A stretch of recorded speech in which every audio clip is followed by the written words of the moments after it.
લક્ષ્ય ન્યૂઝ, એક નજર, એક લક્ષ્ય.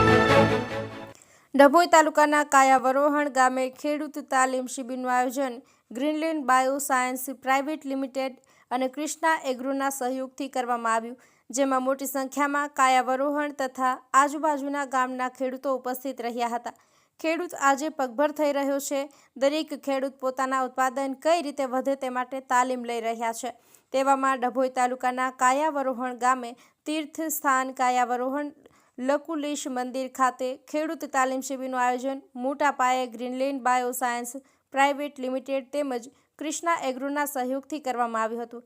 આ પ્રસંગે મોટી સંખ્યામાં આસપાસના ગામના ખેડૂતો ઉપસ્થિત રહ્યા હતા, જેમાં ખેડૂતોને કપાસ, દિવેલા, મકાઈ જેવા મુખ્ય પાકોમાં ઓછા ખર્ચે વધુ ઉત્પાદન કઈ રીતે લઈ શકાય તે માટે વિસ્તૃત માહિતી ગ્રીનલેન્ડ બાયોસાયન્સ પ્રાઇવેટ લિમિટેડના અધિકારીઓ દ્વારા આપવામાં આવી હતી, જેમાં આશરે 500 ઉપરાંત ખેડૂતો હાજર રહી અત્યાધુનિક ખેતીવાડી વિશે વિસ્તૃત માહિતી મેળવી હતી.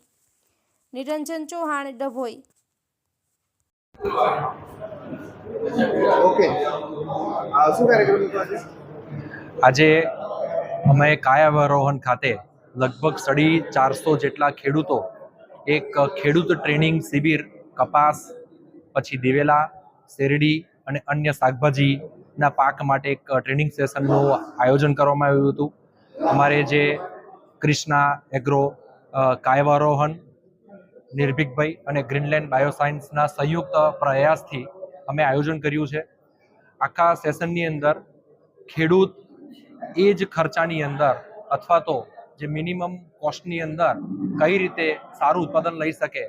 જે સરકાર કહે છે કે આપણે બમણું ઉત્પાદન કરવું છે, આવક બમણી કરવાની છે, તો એ માર્ગની અંદર અમારો એક પ્રયાસ હતો કે ખેડૂતને જે નવી પદ્ધતિથી, નવી ટેકનોલોજીથી આપણે કઈ રીતે ખાતર, દવા અને એનું જે શેડ્યુલ હતો એ અમે આખો શીખવાડ્યો.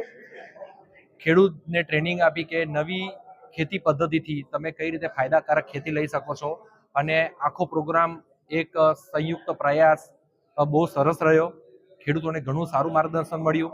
કાયાવરોહણ અને આજુબાજુના જે પણ તાલુકાના ખેડૂતો હતા, બહુ ઉત્સાહિત ખેડૂતોએ બહુ સારી રીતે પાર્ટિસિપેશન કર્યું. અને આવા જ અમારા ગ્રીનલેન્ડ બાયોસાયન્સ અને કંપની તરફથી અમારા જે પ્રયાસો આ રીતે ચાલતા રહેશે અલગ અલગ વિસ્તારની અંદર. અને ખેડૂતની આવક કઈ રીતે વધે અને ખેડૂત એક મિનિમમ કોસ્ટની અંદર કઈ રીતે નવી પદ્ધતિ અપનાવે અને આગળ વધી શકે, એ અમારા પ્રયાસ રહેશે.